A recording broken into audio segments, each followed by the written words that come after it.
la genética de Satanás. Las conferencias anteriores las pueden conseguir desde luego, pero no se preocupen. ¿Por qué? Porque los que no las puedan conseguir, voy a dar rápidamente un resumen, porque es un estudio profundísimo de la Biblia a la luz de la genética del siglo XXI. Los descubrimientos que se han hecho en el área de la genética son sorprendentes. Y mientras más avanzamos hacia el final de la historia de la humanidad, más la ciencia continúa comprobando que la Biblia es más antigua que la ciencia y que lo que se descubre mañana, la Biblia lo anunciaba con siglos de anticipación. En Romanos 12, del 1 al 2, el apóstol Pablo está rogándonos dos cosas importantes. Este ruego, esta petición del apóstol Pablo tiene una base tanto espiritual como genética y física. Y nos pide en primer lugar que presentemos nuestro cuerpo en sacrificio vivo. En otras palabras, el cristiano es una persona que está siendo reprogramada. Es una persona que está volviendo otra vez a recobrar algo que perdimos hace miles de años en el huerto del Edén. Entonces, el cuerpo del cristiano tiene que estar completamente sometido al control ahora del Espíritu Santo. Antes de que tuviéramos al Espíritu Santo dentro de nosotros, nuestro cuerpo era nuestro amo. Siempre se ha comprobado y se ha demostrado que es mentira que la razón gobierne al ser humano. Nunca la razón ha gobernado al ser humano. René Descartes, un filósofo, dijo que era imposible que la verdad pudiera encontrarse a través del empirismo o a través de las emociones, porque están sujetas a cambio. Vino Hegel, después otro filósofo, a afirmar lo que la Biblia decía con siglos de anticipación, que si se quiere llegar a adquirir cierto conocimiento, nunca se podrá llegar a la verdad sin el conocimiento de Dios. Entonces, el cuerpo humano, ahora que está dentro de nosotros el Espíritu Santo, necesitamos nosotros, no Dios. No le digas a Dios, quítame lo carnal. O quítame estas tentaciones, Señor. O no quiero pensar en estas cosas. Vean ustedes que se nos dice que nosotros debemos presentar el cuerpo en sacrificio vivo, santo, agradable a Dios. Y en segundo lugar, en el versículo 2, se nos manda que no dejemos, no permitamos ya que ni la televisión, ni los periódicos, ni las filosofías, ni las ideas, ni los sistemas de pensamiento que tienen su origen en el mundo moldeen nuestra manera de pensar. No se conformen a este siglo. No permitan que el mundo moldee su manera de pensar. Es lo que dice en el original griego. Sino al contrario, en lugar de estar oyendo ya a Marx o a Nietzsche o a Freud o a Carlos Darwin o a Carlos Sagan o a Stephen Hawking o a Ingersoll o a Jean-Paul Sartre o a los miles de filósofos que tienen pensamientos conforme al mundo, transformemos por medio de la renovación de nuestro entendimiento, para que si no cambiamos nuestra manera de pensar, nunca, vean el versículo 2, nunca vamos a comprobar qué quiere Dios para nosotros. Oiga, pastor, ¿querrá Dios que me case a los 18 años? ¿Querrá Dios que me vaya a Veracruz a vivir? ¿Querrá Dios que me case con Paquita? ¿Será esta la mujer para mi vida? ¿Será este el hombre para mi vida? ¿Tendré que hacer este negocio? El cristiano está lleno de interrogantes para saber si es lo que Dios quiere o lo que no quiere, ¿correcto? Y van con nosotros los pastores y creen que nosotros somos Dios. Yo no te puedo decir si ese es para ti o para otra persona, o si te tienes que ir a Veracruz o a Monterrey. La Biblia dice, ¿quieres comprobar? ¿Quieres saber cuál es la voluntad de Dios? Comienza a transformar tu manera de pensar. ¿Y cómo se cambia nuestra manera de pensar? Con la palabra de Dios. Y dice el versículo 2 que la voluntad de Dios para nuestra vida es buena. Número 1, el que no escatimó a su Hijo, ¿cómo no nos dará todas las cosas? En segundo lugar, es agradable. Nos va a gustar el plan que Dios tiene para nuestra vida. Nos va a gustar. Al principio parecerá como que no, pero si tú te rindes a la voluntad de Dios, Dios tiene lo mejor para tu vida. Y en tercer lugar, la voluntad de Dios para nuestra vida es perfecta. Dios no se puede equivocar con ninguno de nosotros. Y cuando descansamos en este Dios todopoderoso, es cuando comenzamos verdaderamente a tener paz en nuestra vida y todo nos comienza a salir bien. Muy bien. En 1860, Gregorio Mendel, un monje austriaco, hace los primeros experimentos para descubrir las leyes de la herencia. Hasta 1860, Gregorio Mendel, mezclando unos chícharos, descubre la transmisión genética de los colores y de alguna información que los chícharos tenían para transmitir a los otros chícharos. Pasó más de un siglo y hasta 1953 el doctor Crick, norteamericano, comienza a descubrir lo que se llama el ADN, o en inglés el DNA, que es el ácido desoxirribonucleico. Me voy a ir muy despacio para que puedan ustedes ir entendiendo la maravillosa Biblia que tenemos en nuestras manos. Nosotros estamos conformados de billones de células. Billones de células. Todo el cuerpo humano está compuesto de billones de células. Y en cada una de nuestras células, en cada una de nuestras billones de células, existe una información. Existe un código genético. Y dentro de ese código genético encontramos cromosomas, genes y después el código genético hereditario o el ADN. Este código genético que tú tienes y que yo tengo contiene toda la información para poder reproducirnos. En otras palabras, todo el sistema que tu papá te heredó y todo lo que viene de tu mamá está en cada una de nuestras células. El color de ojos, tu pelo, la estatura, color de piel y además tenemos herencias físicas como hijos de diabéticos pueden tener una tendencia de un 50-60% para ser diabéticos.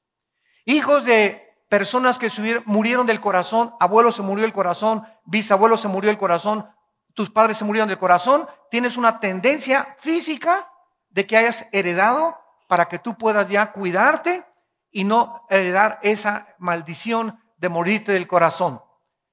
Padres, hijos de padres alcohólicos, todo esto está demostrado científicamente. Hay una tendencia que puede haber una gran fuerza en tu vida para el alcoholismo también. Pero al mismo tiempo que hay transmisiones genéticas, hereditarias, físicas, las hay mentales. Por ejemplo, si tu abuela fue amargada, hay probabilidades de que tú seas una persona amargada. Y ahora se acaba de descubrir que más del 50% de las personas que tienen artritis son personas amargadas. Y ahora en 1990, 85-90, se descubre científicamente que no solamente hemos recibido una herencia genética codificada en cada célula y que este código genético es maravilloso porque es como una doble hélice de una fibra aproximadamente de 2 millonésimas de milímetro de gruesa, por lo que solo puede verse a través del microscopio electrónico. Y cuando el esperma de mi padre fertilizó el óvulo de mi madre, el esperma de mi padre tenía 23 cromosomas, X, Y, y la Y es la que determina el género masculino.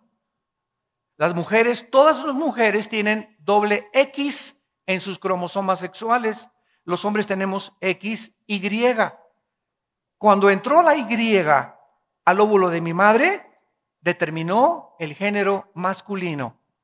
Si es una X del hombre la que fecunda el óvulo de la mujer, ya son 3X, nace una princesa, ¿verdad? Una mujercita. Esto es interesante porque cuando Cristo tenía que nacer en el mundo, no podía heredar la cromosoma Y de Adán. O sea, el problema no era Eva, el problema era José. Pero vamos a ir con orden. Muy bien. Entonces encontramos que desde el libro del Génesis, capítulo 1, versículo 10 y versículo 11, hace aproximadamente 4,000 años o 4,500 años, ya la Biblia nos mostraba y nos hablaba acerca de lo que en 1860 descubrió Gregorio Mendel y en 1953 el doctor Crick. Las leyes de la herencia y el código genético que traemos y que contiene información clasificada para determinar lo que vamos a hacer físicamente y después vamos a penetrar en el área espiritual. En Génesis 1, señores ateos que me escuchan, versículo 11 y 12, fue escrito hace 4,500 años aproximadamente. Dice la Biblia que después dijo Dios en la creación del universo: produzca la tierra hierba verde, hierba que dé semilla, árbol de fruto que dé fruto, subráyalo, según su género. En otras palabras, que todos los árboles de uvas den uvas, que todos los árboles de papayas den papayas y no plátanos, ni manzanas, ni naranjas. Dije papayas, que todos los sandías den sandías, que todas las semillas de melones den melones. Ahora, ¿cómo podía esto ser posible? Porque en cada semilla de los melones, de las sandías, de las uvas, de las papayas, existe lo que existe en nuestras células, un código genético hereditario, una información que determina que la uva contenga los antioxidantes y los minerales y que cuando se reproduzca la semilla de la uva sea redondita, que no crezca así ni así, sino así, color moradita o color verde. Cuando nazca la papaya, que tenga las características de la papaya y las condiciones aún no solamente de la forma de la papaya, sino para que nos pueda a nosotros dar los minerales y los antioxidantes que necesitamos, para que las sandías sean con verdes por afuera, blancas y rojas, para que cada cosa sea exactamente de acuerdo a la información que cada semilla tiene. Esto es asombroso, repito e insisto, porque hasta 1860 se descubre estas leyes de la herencia. Dice el versículo 12: produjo pues la tierra hierba verde, hierba que da semilla según su naturaleza, árbol que da fruto cuya semilla está en él según su género, y vio Dios que era bueno.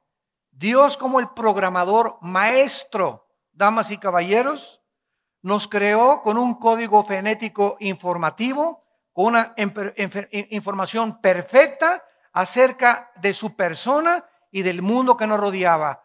El código genético de Adán era perfecto. La información que Adán traía en sus células era perfecto, pero cuando Adán y cuando el ser humano se rebela contra Dios, el código genético hereditario de nuestras células se corrompió. Se corrompió. La información se alteró. Se perdieron varios bits, para los que conocen de computación y me entiendan mejor. Perdimos varios bits de nuestro CD-ROM que se encuentra dentro de cada una de nuestras células. Una vez que el pecado entró al ser humano, entró la muerte. En otras palabras, errores en el código genético. Se alteró la información. Y estos errores han sido transmitidos por herencia desde Adán hasta nuestros días, porque la pérdida de información que nosotros sufrimos ha ido aumentando conforme va pasando el tiempo. O sea, se deterioró el código genético desde el tiempo de Adán, y mientras más pasa el tiempo, mentiras que el hombre está progresando o evolucionando. Estamos como los cangrejos, comenzamos de más a menos. La evolución dice que es de menos a más. La Biblia dice que estábamos en la cúspide, arriba de la montaña, y caímos hasta abajo. Caímos y nos derribamos hasta el suelo. Y esto lo podemos comprobar, por ejemplo, en varios pasajes de la Biblia. En Romanos capítulo 1, versículo 21, el apóstol Pablo dice que habiendo conocido a Dios, no le glorificamos como a Dios, ni le dimos gracias, sino que, vean ustedes, lo que la caída del ser humano provocó en el conocimiento humano. ¿De qué manera se corrompió nuestro código genético? Dice, nos envanecimos en nuestros razonamientos. El corazón, que es el centro de las emociones y de los sentimientos, se entenebreció, y profesando ser sabios, nos convertimos en necios. Es asombroso que el siglo XX, el siglo donde más se ha alcanzado la tecnología científica, el siglo donde han existido los más grandes avances tecnológicos de la historia, el siglo por supremacía como ningún otro comparado en la historia de la humanidad, es el siglo donde más ateos han surgido. ¿Me escucharon?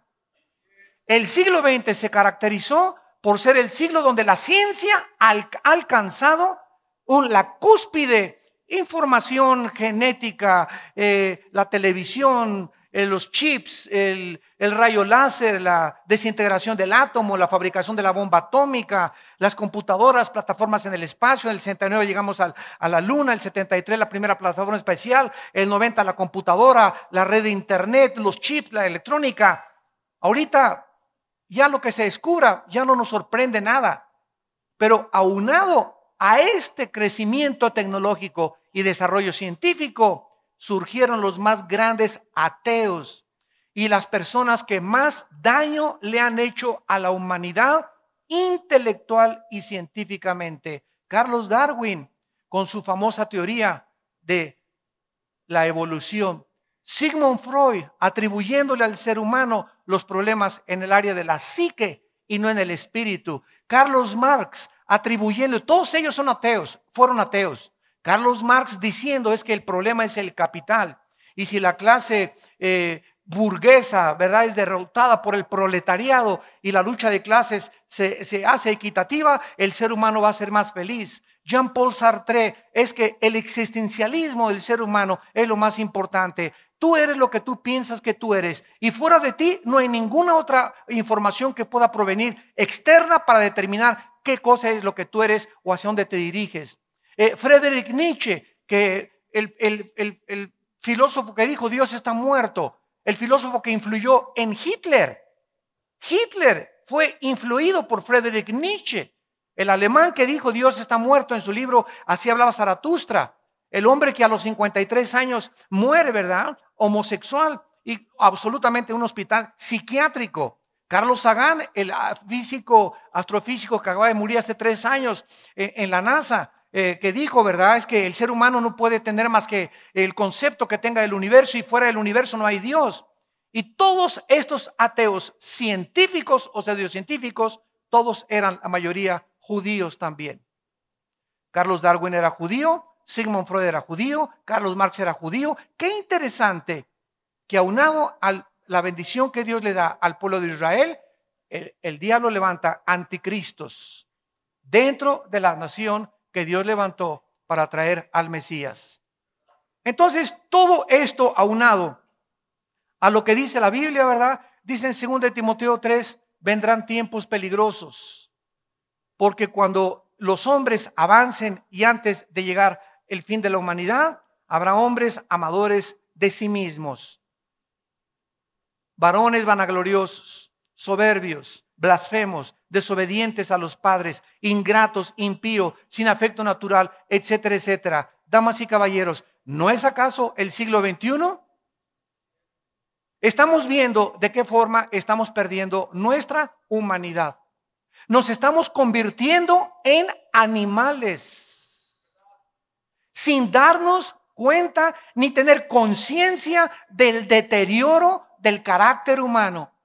Hay una confusión increíble en el mundo, política, científica, filosófica y religiosa, como no ha existido en todos los siglos anteriores. Ahora encontramos ya en los puentes colgados sin cabeza, caníbales en Miami que a las 1 del día encuentra un policía que se estaba comiendo las orejas y los cachetes de una persona en la calle. Cosas horribles en la televisión de monstruos, de cómo los tasajean a la gente, la depravación increíble moral que existe, los homosexuales luchando para que se les legalice su situación y para que se acepte que es normal lo que están ellos haciendo. Vivimos en un mundo donde ya hay zonas grises, ya no se sabe qué es bueno y qué es malo. Ahora lo bueno es malo, lo malo es bueno. Estamos perdiendo el discernimiento espiritual. Estamos viendo de lejos un mundo que se está hundiendo en el relativismo, donde para ti es verdad eso, para mí no es verdad. Yo tengo mi verdad, te dice la gente, y no te metas con mi vida. Esta es mi manera de verdad, porque yo he hecho mis mandamientos, tú tienes tus mandamientos. Yo veo el mundo de una perspectiva, tú la ves de otra perspectiva. Damas y caballeros, si así seguimos, acabaríamos destruyéndonos, tal como la Biblia lo profetiza. Es como un barco que se está hundiendo, como el Titanic, donde la gente jijiji, jo, y brindemos y por aquí y por allá, y la Dolce Vita y esto y el otro, y Lady Gaga y Michael Jackson y la depravación y el homosexualismo y por acá y todo mundo, ¿verdad? Y no importa qué candidato gane, no importa aquello, y peleándose y una hipocresía, los jóvenes levantándose en México, queremos ya la verdad, queremos ya algo que sea tangible, queremos algo que pueda darnos una dirección. Estamos cansados de tantas falsas promesas, de tantas cosas. Está un mundo pidiendo, clamando justicia, justicia, justicia. Queremos ya la luz de la verdad. Y nosotros la tenemos en este libro. Esta es la única luz.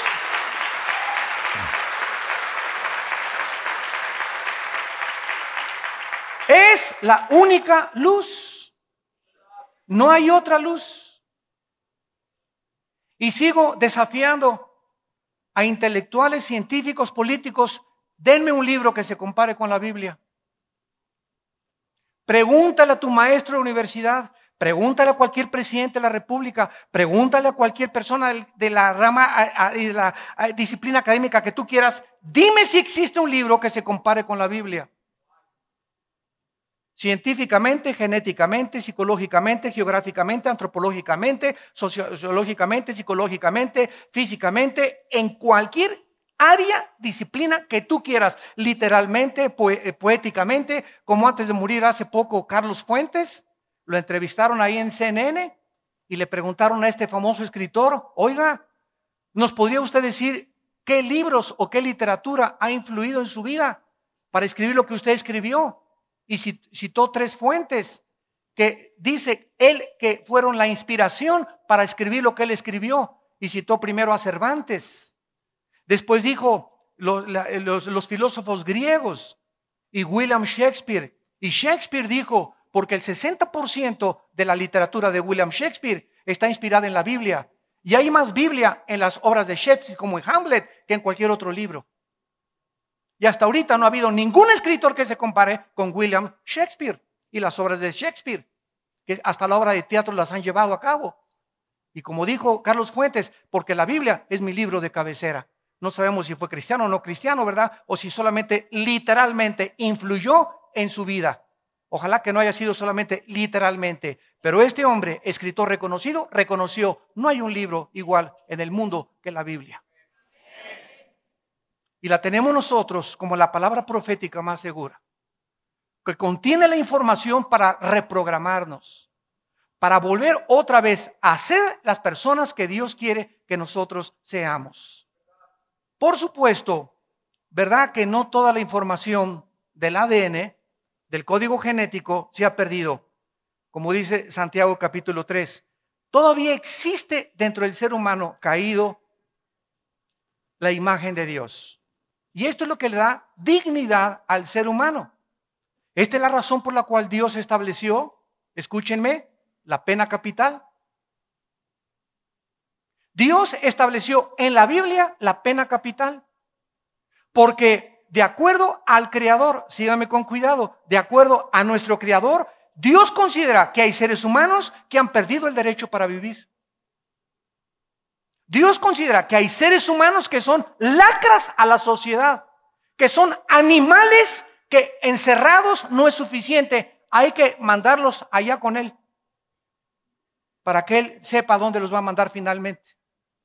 Y por eso estableció la pena capital. Pero los seres humanos dicen, la pena capital, que falte misericordia. ¿Sabes una cosa? Dios establece la pena capital precisamente por la dignidad que tenemos.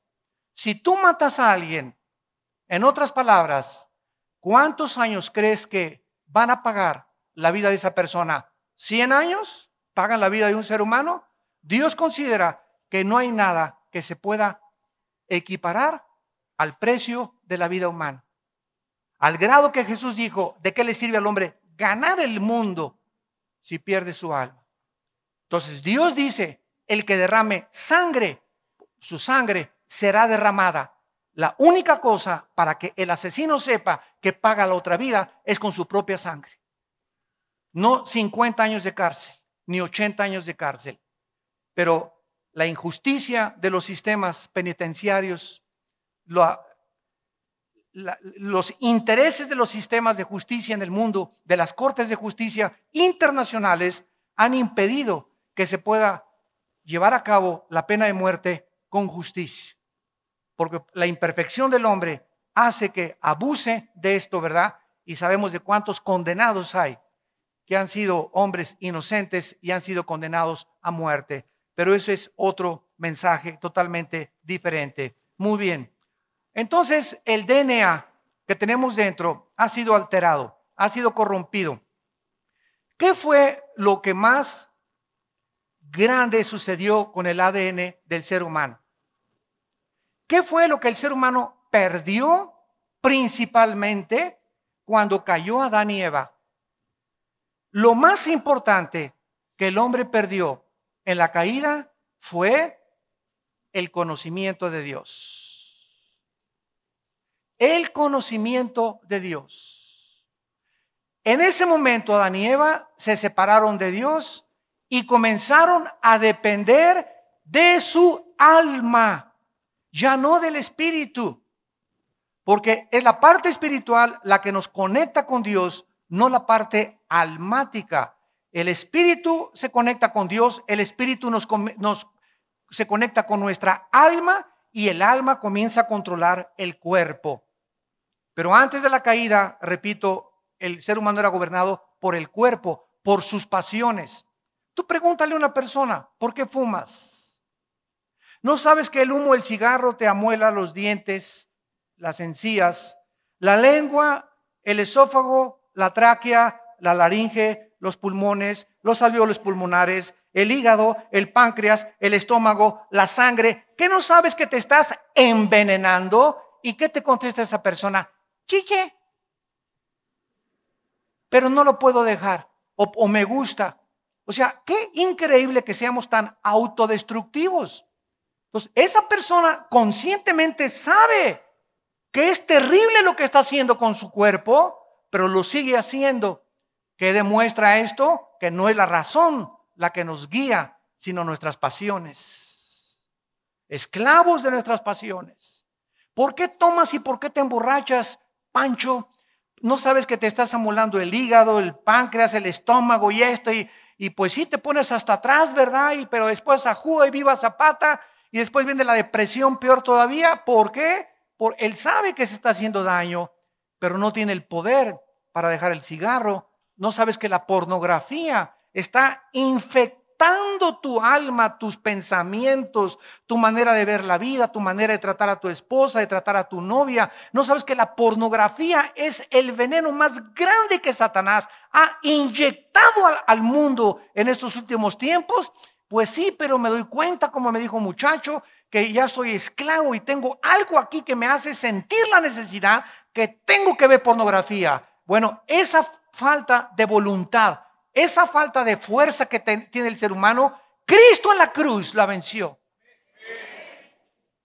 Y para eso murió el Hijo de Dios en la cruz del Calvario. Porque si hubiéramos podido nosotros recobrar el conocimiento y el poder para ser las personas que Dios quería que fuéramos, ¿para qué murió Cristo? Fue un desperdicio en su vida. No se hubiera dicho, mijitos lindos, mis chinchulines, cada quien siga su religión, todos los caminos son buenos, nos vamos a ver todos arriba en el cielo, haz lo mejor que puedas, ponte ceniza el miércoles de ceniza, ve a una religión el domingo, peregrina a la villa si quieres de vez en cuando, ¿verdad? Trata de no hacerle mal a nadie y nos vemos arriba en el cielo. Pero la Biblia dice, sin derramamiento de sangre no hay perdón de pecados. Hebreos 9:22.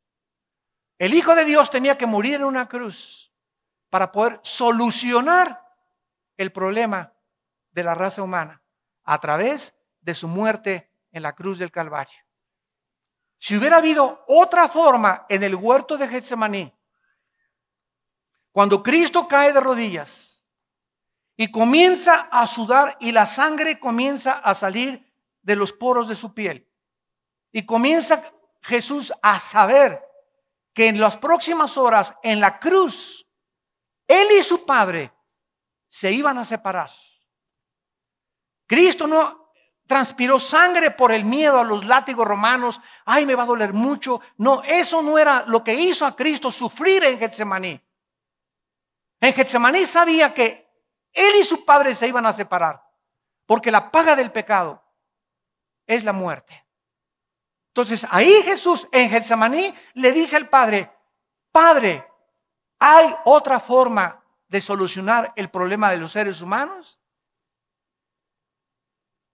¿No hay otra forma más que esta copa, que es tu voluntad? 3 veces Cristo le rogó al Padre, ¿no puedes mandar al ángel Gabriel tal vez, o al ángel Miguel, o que se porten bien, o que sean religiosos, etcétera, etcétera? Cristo sabía, ¿verdad?, que no había otra forma. Lo hizo para que supiéramos nosotros que en la inmensa sabiduría de Dios no había otro camino, y Dios es omnipotente y omnisciente. Esta fue la forma que Dios diseñó, y nosotros no somos dioses para decirle te equivocaste, porque no somos más que renacuajos comparados con el Dios todopoderoso. Entonces Cristo tenía que ir a la cruz y sufrir por nosotros, porque esa fue la forma en la que Dios determinó que el hombre recobrara su conocimiento. ¿Qué fue lo que perdimos en la caída? El conocimiento de Dios. Y cuando el ser humano se desconecta de ese Dios, el ser humano se vuelve religioso. Caín fue el padre de las religiones. ¿Qué son las religiones, señores sociólogos que nos visitan? Las religiones son sistemas de pensamiento que nosotros hemos inventado para poder volver a unirnos con Dios a través de las buenas obras y de nuestros sacrificios. Y el hombre ha sido, como decía Freud, fue una de las cosas que él pudo aseverar y confirmar, el hombre es incorregiblemente religioso. No ha habido cultura, civilización, tribus, nación que no haya adorado algo o a alguien. Aún los mismos ateos, el ateísmo, el comunismo, la masonería son religiones. Porque están buscando la verdad, buscando la manera, aunque hay un Dios que no conocen, están tratando a través de sistemas humanos darle una solución a los seres humanos. Y por eso todos los candidatos políticos en Estados Unidos, en México, en todas partes a través de la historia, ¿qué hacen en sus campañas? Promesas, ¿no es verdad? Y el que haga más promesas, tal vez, ¿verdad? Si es honrada la votación en los países, gana. Pero todos los candidatos que prometen, somos el Mesías. Traemos la solución para la pobreza, traemos la solución para esto, traemos la solución para aquello, y la Biblia dice que esto no es verdad, que el mundo irá de mal en peor. Hasta que Cristo regrese, habrá justicia en las naciones. Por la descomposición, tal vez el candidato tiene buenos intereses y buenos motivos y buenas intenciones, pero el pecado, la imperfección con la cual nacimos, que solo en la cruz tiene solución, nos impide alcanzar las metas idealistas y utópicas que hemos determinado llegar a ser. Y por eso todos los que ya llegan al poder y se sientan en la silla y llegan a la cúspide de la montaña, allá arriba se descomponen. Se descomponen. Y ya no estamos hablando solamente de políticos, deportistas, cantantes, músicos, pastores, predicadores, pseudo apóstoles, que ya hay una apostolitis por todos lados.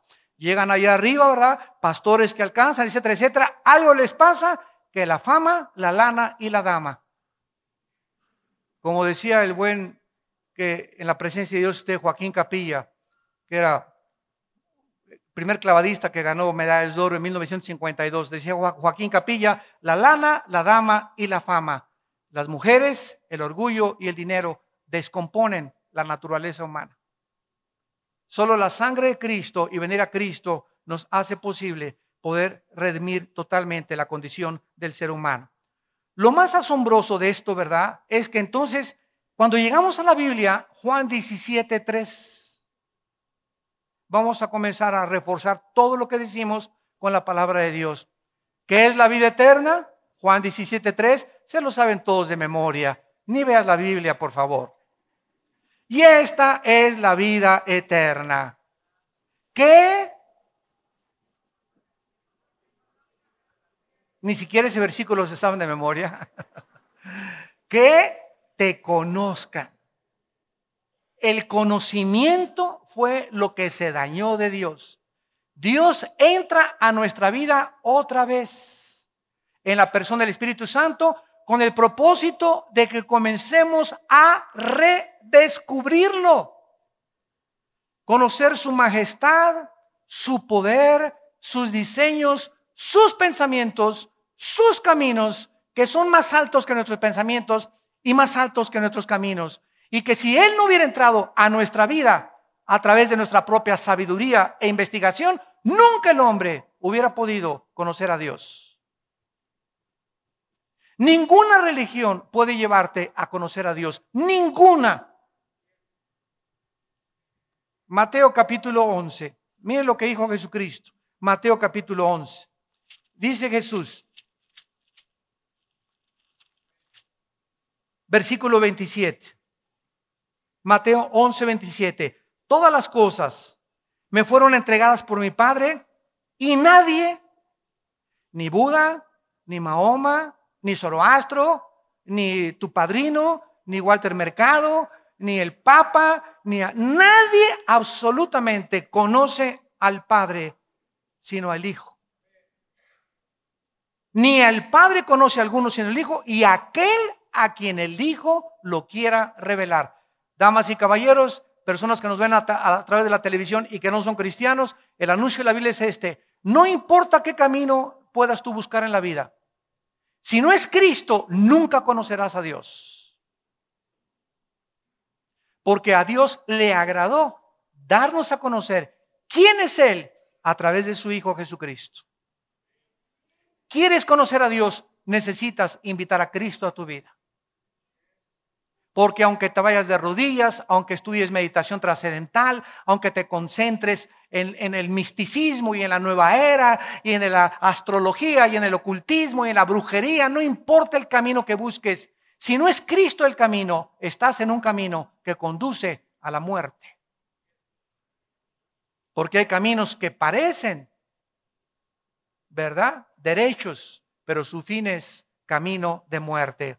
En 2 de Pedro, capítulo 1, el apóstol Pedro, al comenzar su carta, 2 de Pedro, capítulo 1, versículo 3 y 4, aquí profundizamos aún todavía para continuar comprobando que es el conocimiento lo que nos hace recobrar esta imagen corrompida y deteriorada de Dios en nuestra vida. Dice 2 de Pedro 1, versículo 3 y 4, como todas las cosas que pertenecen a la vida de la piedad. ¿Cuántas cosas te hacen falta para la vida cristiana? La respuesta es ninguna. Que me falta otra unción, hermano, que me toque la unción para que se vaya la luz.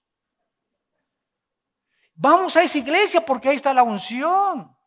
Que me toque ese hermano porque ese hermano tiene la unción. Imagínense nada más las barbaridades que se están predicando. La unción la tenemos dentro de nosotros, es el Espíritu Santo. No hay dos Espíritus Santos. El Espíritu Santo que tiene ese hermano no me lo puede dar a mí. ¿Qué necesito ahora yo para poder tener más poder? Todas las cosas que nos han sido dadas y que pertenecen a la vida de piedad nos han sido dadas tiempo pretérito. Saca la lupa y el microscopio. Regresemos a la Biblia. Nos han sido dadas ya. Ahora veamos a continuación por su divino poder mediante, subráyalo, todas las cosas que necesitas para la vida cristiana nos han sido dadas. El poder es el Espíritu Santo y el Espíritu Santo hace las cosas que Dios nos ha dado mediante el conocimiento. Mediante el conocimiento de aquel que nos llamó por su gloria y excelencia. En otras palabras, mientras más conozco a Dios en la Biblia, porque no hay otra forma de conocer a Dios, más se desarrolla mi potencial, mis dones, mi paz, mi gozo, mi paciencia, mi dominio propio, mi claridad en mis pensamientos, mi seguridad para vivir, mi esperanza, todo está aquí. Pero como no queremos discipularnos, no queremos encontrarlo aquí, el diablo nos desvía. No, pídele a ese hombre que te lo dé. Él tiene la unción, él te da eso que necesitas, él te da ese poder. Ya ve el hermano y hasta se descalabra cuando se cae del piso. No, mire, no busca la Biblia, busca los dones, busca la sanidad. Ahí está una persona que dice que tiene don de sanidad, síganlo, ahí van miles de borregos siguiendo a esa persona. Porque queremos, y el 98% regresan a sus casas sin ser sanados. Y de los que son sanados se comprueba que le dolía el oído, que tenía dolor de garganta, que una cosa, ¿verdad? Ya no ha habido cojos que les crezcan las manos, o mancos que les crezcan las manos, cojos que recobran las piernas, como el Hechos capítulo 3, sanidades así espectaculares como la que los apóstoles hacían. ¿Por qué? Porque no somos guiados por la vista, somos guiados por la fe. Y lo que el diablo quiere es que sigamos basándonos en las emociones, en ver. Y personas que exhiben estos dones como si fuera un circo y no los llaman a venir a la palabra de Dios. El diablo es muy astuto para desviarnos del camino verdadero de la fe y del conocimiento de Dios. Dice en 2 de Pedro capítulo 1, y este es el mensaje que necesitamos recobrar en la cristiandad en el siglo XXI. Todas las cosas que pertenecen a la vida de la piedad nos han sido dadas por su divino poder, mediante el conocimiento de aquel que nos llamó por su gloria y excelencia. Escuchen, por medio de las cuales, o sea, por medio de este conocimiento, por medio de tu estudio de la Biblia, de tu memorización de la Biblia, de tu meditación de la Biblia, por medio todo absolutamente de la Biblia, nos ha dado grandes y promesas grandísimas. Vean ustedes, para que a través del conocimiento y el poder que Dios nos dio de la palabra de Dios, participemos de la naturaleza divina de Dios. Si le quieres arrancar las hojas, arráncaselas a la Biblia. Si yo me desconecto de la Biblia, esta imagen deteriorada con la que nací nunca se va a reprogramar. Seguiré pensando como hace 5 años y hay hermanas que llegan, ay, pastor. Y le digo, ¿qué le pasa a doña Conchita? Dice, mi tribulación. Hermana, usted le ganó a Job, le digo. Tiene 6 años con sus tribulaciones, por favor. Tiene 10 años que no salen de ese lugar, por lo cual Dios no los ha podido avanzar y meterlas a otro lugar. Dios los sacó de Egipto para meterlos de Ramesés a Sucot, de Sucot a Tajabarit, de Mara a Tajabarit, y así los llevó por todo el desierto, pero tenían que salir para entrar a otro lugar. Si tú no sales y no dejas lo que Dios te dijo que dejaras hace una semana, ahí te quedas. Ahí te quedas. ¿Cuántos de ustedes están dando vueltas y dando vueltas en lo mismo hace 2, 3, 4 años? No han querido dejar lo que Dios les ha pedido que dejen. Y si tú no sales, no entras a ningún otro lado. Porque para poder avanzar, tenemos que salir. Para poder avanzar, tenemos que dejar.